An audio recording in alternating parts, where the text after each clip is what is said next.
Bonjour à tous, vous allez voir dans cette vidéo la correction de l'exercice 11 du chapitre 6. Alors, dans cet exercice, on vous demandait de quoi était constitué le gaz de la lampe dont vous aviez le spectre d'émission.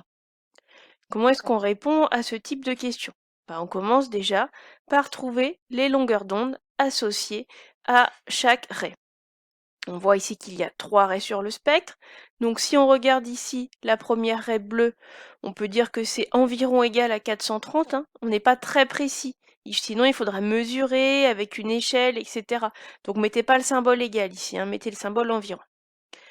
Maintenant, la raie verte ici, on est autour, on va dire, de 485 nanomètres. Et la dernière raie, qui est ici la raie rouge, on voit qu'on est plutôt autour de 655 nanomètres.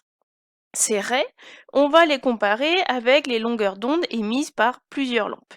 Donc vous aviez le choix entre la lampe au mercure, la lampe à l'hydrogène et la lampe au sodium. Alors si on regarde, la première raie autour de 430. Ça peut correspondre pour le mercure, ça peut correspondre pour l'hydrogène, parce qu'on est environ 430. Mais déjà, c'est clair que c'est pas le sodium. La deuxième raie, 485, ça ne marche plus pour le mercure, ça reste correct pour l'hydrogène. Et on va vérifier avec la troisième raie rouge, 655 nanomètres. Eh bien, on a bien ici 656 qui est tout proche.